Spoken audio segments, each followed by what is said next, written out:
ನಮಸ್ಕಾರ ಸ್ನೇಹಿತರೆ, ನಾನು ನಿಮ್ಮ ದೀಪಾ ರಾಣಿಶೇಖರ್, ಟ್ರಾನ್ಸ್ಫಾರ್ಮ್ ಲೈಫ್ ಪ್ರೋಗ್ರಾಮ್ಸಿಂದ ಲವ್, ಲೈಟ್ ಆ್ಯಂಡ್ ಗ್ರ್ಯಾಟಿಟ್ಯೂಡ್. ಸುಮಾರು ಸಮಸ್ಯೆಗಳು ನಮ್ಮ ಜೀವನದಲ್ಲಿದ್ದಾಗ, ನಮ್ಮ ದೇಹಾರೋಗ್ಯದಲ್ಲಿ ಏನೇ ಮಾಡಿದ್ರೂ ಮತ್ತೆ ಮತ್ತೆ ಸಮಸ್ಯೆಗಳು ಕಂಡು ಬರ್ತಾ ಇದ್ದಾಗ ದೇಹದಲ್ಲಿನ ಪಂಚಭೂತಗಳನ್ನು ಬ್ಯಾಲೆನ್ಸ್ ಮಾಡಬೇಕು ಅಂತ ಹೇಳ್ತೀವಿ. ಸೊ ಈ ಪಂಚಭೂತಗಳನ್ನು ಸುಲಭವಾಗಿ ಬ್ಯಾಲೆನ್ಸ್ ಮಾಡೋದು ಹೇಗೆ? ಸ್ವಿಚ್ ವರ್ಡ್ಸ್ ಇಂದ ಆಗ್ಬೋದು. ನಿಮ್ಮ ಉತ್ತರ ನೀವು ಹೇಳಿ, ನನ್ನ ಉತ್ತರ ಸಂಜೆ ಹೇಳ್ತೀನಿ. ಸಲಹೆಗಳಂದಾಗ ಸ್ವಿಚ್ ವರ್ಡ್ಸ್ ಇಂದ ಆಗ್ಬೋದು, ಮೆಡಿಟೇಷನ್ ಇಂದ ಆಗ್ಬೋದು, ಆಕ್ಯುಪ್ರೆಷರ್, ಕಲರ್ ಥೆರಪಿಯಿಂದ ಆಗ್ಬೋದು. ಮತ್ತೆ ಹಣದ ಸಮಸ್ಯೆ ಹೆಚ್ಚಾದಾಗ ದೇಹದ ಆರೋಗ್ಯದಲ್ಲಿ ಏರುಪೇರು ಕಾಣಿಸುತ್ತೆ.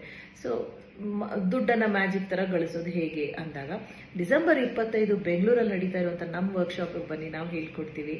ಅಂಡ್ ರಿಜಿಸ್ಟ್ರೇಷನ್ಗೆ, ಡೀಟೇಲ್ಸ್ಗೆ ಸ್ಕ್ರೀನಲ್ಲಿ ಕಾಣೋ ನಂಬರ್ಗೆ ಕಾಲ್ ಮಾಡಿ. ಮತ್ತೆ ಕಾಲ್ ಅಕಸ್ಮಾತ್ ಕನೆಕ್ಟ್ ಆಗಿಲ್ಲ ಅಂದ್ರೆ ಮೆಸೇಜ್ ಹಾಕಿ, ನಾವು ನಿಮಗೆ ಕಾಲ್ ಮಾಡ್ತೀವಿ. Thank you so much for joining me. ನಾನು ನಿಮ್ಮ Deepa Ranishekhar, transform life programmes ಇಂದ ಲವ್, ಲೈಟ್ ಅಂಡ್ ಗ್ರ್ಯಾಟಿಟ್ಯೂಡ್.